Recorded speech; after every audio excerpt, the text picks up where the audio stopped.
Welcome you all to the next lecture on relative velocity in one dimension. Last class में बेटा आप लोगों ने रिलेटिव वेलोसिटी का बेसिक कॉन्सेप्ट स्टडी किया कि 1D मोशन में हमें क्या क्या बातें ध्यान देनी है। इसके ऊपर कुछ और क्वेश्चंस प्रैक्टिस करते हैं हम आज की स्लाइड में। तो चलिए let us move on to the video. तो एक क्वेश्चन और देखते हैं। मान लीजिए मेरे पास दो कार्स हैं। This is car A and this is car B.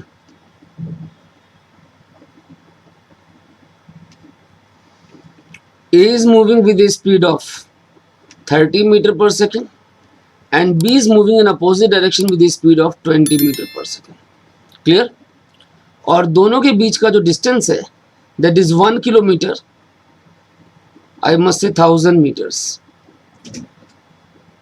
Question आता है find time taken to meet. या सेपरेशन को जीरो करने के लिए मिलेंगे कब? जब सेपरेशन जीरो हो जाएगा। सेपरेशन को जीरो करने के लिए कितना टाइम लगेगा? तो दिस इज द क्वेश्चन।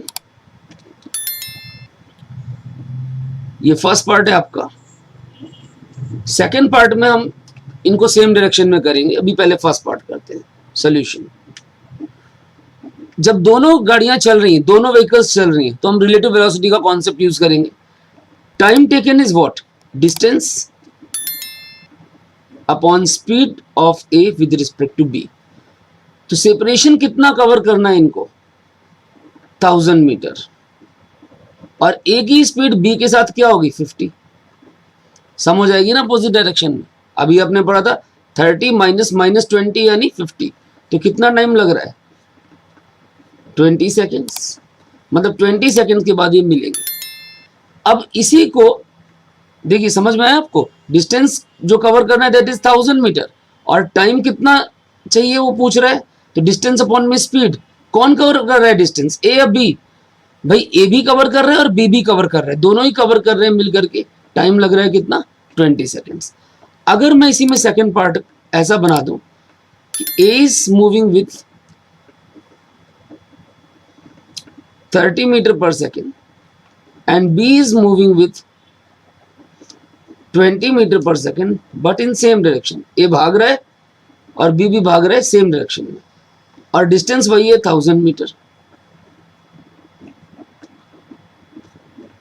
अब मैथमेटिकली टाइम क्या आएगा? Distance upon speed.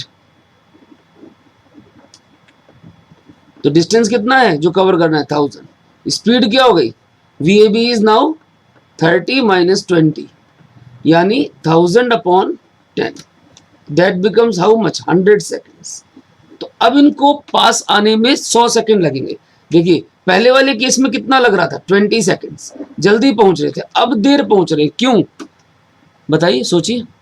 भाई सीधी सी बात है ना, पहले दोनों के दोनों ही डिस्टेंस को कम करने की कोशिश कर रहे थे। अब क्या हो रहा है? अब बी भाग रहा है और ए उसका पीछा कर रहा है। बी भाग रहा है और ए उसका पीछा कर रहा है।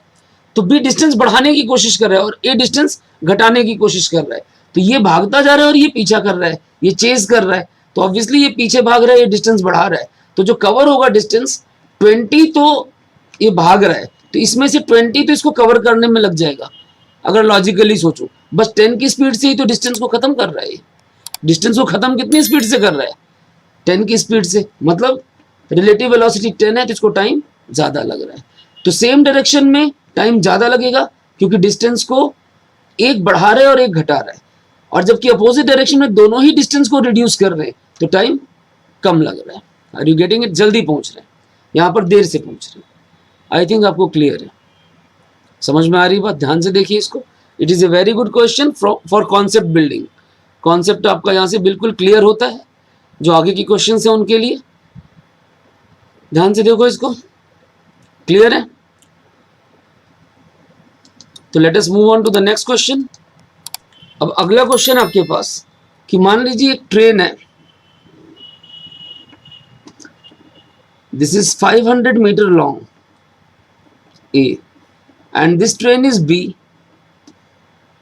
This is also 500 meter long. This is traveling with 30 meter per second This is also traveling with some speed. Let it be 10 meter per second. कह रहे what is the time to cross each other? Find time taken to cross each other, एक दूसरे को cross करने में कितना time लगेगा। अब देखिए टू क्रॉस डिस्टेंस कितना कवर करना पड़ेगा बताइए भाई। 500 इसकी लेंथ है, 500 इसकी लेंथ है, तो टोटल लेंथ कितनी हो गई 1000 मीटर। और स्पीड क्या है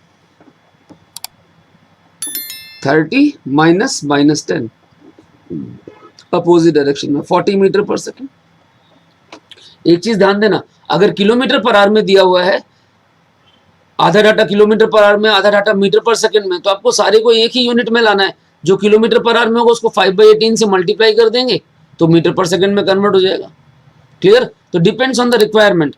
अगर सारा data he kilometre per our वाले सिस्टम में तो कोई दिक्कत नहीं है, आधा किलोमीटर पर आवर में, आधा मीटर पर सेकंड में, तो you have to convert accordingly. Unit का सिस्टम जो है वो सेम होना चाहिए, पता है ना आपको। तो अब टाइम कितना लगेगा, time is obviously distance upon speed. तो डिस्टेंस जो कवर हो रहा है वो हो रहा है 1000 मीटर और स्पीड कितनी आई 40। तो कहने का मतलब दिस इज 25 सेकेंड्स। तो they cross after what time, after 25 seconds. Clear है? कोई डाउट? अब एक क्वेश्चन हम एनसीईआरटी का करते हैं, बढ़िया सा क्वेश्चन। कह रहे पुलिस वैन है, ध्यान से देखिएगा, this is a police van, it is moving with some speed. NCERT question है, it is moving with some speed, let it be 30 kilometre per hour. और एक थीफ है, चोर, ये भाग रहा है, पुलिस चेज कर रही थीफ को। डाटा हम कुछ भी ले सकते हैं, एनसीईआरटी में डाटा जो हो उसको आप फॉलो करेंगे। अब एक चोर भाग रहा है, मान लीजिए आपका 120 किलोमीटर पर आवर से। कितनी स्पीड से भाग रहा है 120 किलोमीटर पर आवर से। देखिए चोर जो है वो 120 से भाग रहा है और पुलिस 30 से उसको चेज कर रही है। ऑब्वियसली चेज नहीं कर पाएगी, पीछे वाले की स्पीड ज्यादा होनी चाहिए आगे वाले से, तभी चेज करेगा, वरना ये तो भाग जाएगा, ये तो बेचारा 30 से ही चलता रहेगा, है ना। अब यहां पर जो पुलिसमैन है वो बुलेट फायर करता है, बुलेट फायर करता है, और बुलेट की जो मजल स्पीड है वो है 150 मीटर किलोमीटर पर आवर मान लेते हैं। बुलेट की स्पीड कितनी दे रखी, muzzle speed 150 kilometre per hour. The first thing, what is muzzle speed? ध्यान देना, this is speed of bullet with respect to police van, जिससे भी फायर किया है, अभी वैन से फायर किया है, तो ये जो चीज है ये स्पीड बुलेट की नहीं है, ये मजल स्पीड है। मजल स्पीड का मतलब होता है स्पीड ऑफ बुलेट, यहां पर मजल स्पीड का मतलब क्या है, यहां पर speed of bullet with respect to police van. तो bullet with respect to police यानी वीबी माइनस वीपी, यस और नो। अब जरा देखो, ये जो स्पीड है 150, ये पॉजिटिव है, ये भी पॉजिटिव है और ये भी पॉजिटिव है, तीनों सेम डायरेक्शन में, तीनों को हमने पॉजिटिव माना हुआ है। अब वीबी माइनस वीपी, व्हाट इज वीबी पता नहीं, व्हाट इज वीपी 30 एंड वीबीपी यानी मजल स्पीड 150। तो बुलेट की स्पीड आ गई, इसको इधर लाइए, 180 किलोमीटर पर आवर। तो बुलेट को जो स्पीड मिली वो 180 किलोमीटर पर आवर की मिली। अगर हम इसको समझें दूसरे तरीके से, तो भाई बुलेट 150 से फायर हुई, प्लस में पुलिस वैन की स्पीड उसमें ऐड हो गई, तो बुलेट को जो इफेक्टिव स्पीड मिली वो 150 अपनी और 30 पुलिस वैन की, तो इसको स्पीड मिल गई 180। अब क्वेश्चन है कि with what speed, with what speed does bullet hit thief car? Bullet कितनी स्पीड से हिट करेगी चोर की गाड़ी को? तो bullet hits thief car, VBT, bullet with respect to thief, VB minus VT. यही हुआ ना भाई, बुलेट चोर की गाड़ी को हिट करेगी तो कितनी स्पीड से हिट करेगी? Bullet with respect to thief, VB minus VT. What is bullet? 180 and what is thief? 120। तो 180 माइनस 120 यानी 60 किलोमीटर पर आवर से बुलेट चोर की गाड़ी को हिट करेगी। एक बार फिर से सुनी, मेन कॉन्सेप्ट मजल स्पीड मतलब speed of bullet with respect to police van, VBP, VB minus VP. Put किया, वीबी आ गया 180। अब bullet hits thief, BT, B minus T. तो 180 minus 120 that is going to be 60 kilometre per hour. तो this is the speed with which bullet hits the thief's car. समझ में आया? पक्का क्लियर है ये क्वेश्चन? अब मान लो चोर को गुस्सा आ गया, जस्ट एक हाइपोथेटिकल कंडीशन, चोर पुलिस की तरफ भागने लगा, तो अब बुलेट की स्पीड क्या होगी? अब ये दोनों ऐड हो जाएंगी, मतलब 180 और 120। अब बुलेट इसको 300 से हिट करेगी। किससे हिट करेगी? 300 से। मान लो पुलिस डर गई, ये भागने लग गई, तो क्या होगा? तो इसकी स्पीड 150 की जगह क्या हो जाएगी? 120। 150 में से 30 घट जाएगा अपोजिट डायरेक्शन में, क्या हो जाएगी? 120। 120 और ये अपोजिट आ रही, तो 120 प्लस 120 कितना हुआ? 240 से हिट करेगी। अब मान लो पुलिस पीछे भाग रही है और चोर आगे ही जा रहा है, तो क्या हुआ? इसको इफेक्टिव स्पीड मिली 120 और इसकी भी 120, तो क्या होगा? रिलेटिव स्पीड क्या होगी? 0। टपक जाएगी गोली उसके रिस्पेक्ट में, हिट कोई स्पीड नहीं होगी जिससे हिट करेगी। तो ये सारी हाइपोथेटिकल कंडीशन है। क्वेश्चन कुछ भी बना सकते हैं, जरूरी नहीं कि पुलिस और चोर ही हो, कुछ भी क्वेश्चन बन सकता है।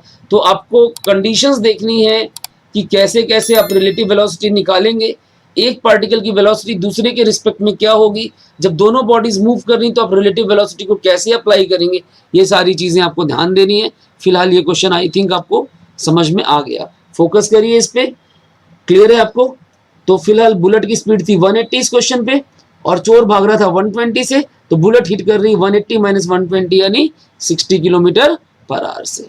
Focus on to it and copy it. NCERT based question है, बेस्ड ऑन एनसीईआरटी। एग्जाम आपका डाटा चेंज कर सकते हैं हम, जो भी क्वेश्चन दिया हो डाटा आप उसको कन्वर्ट करिए।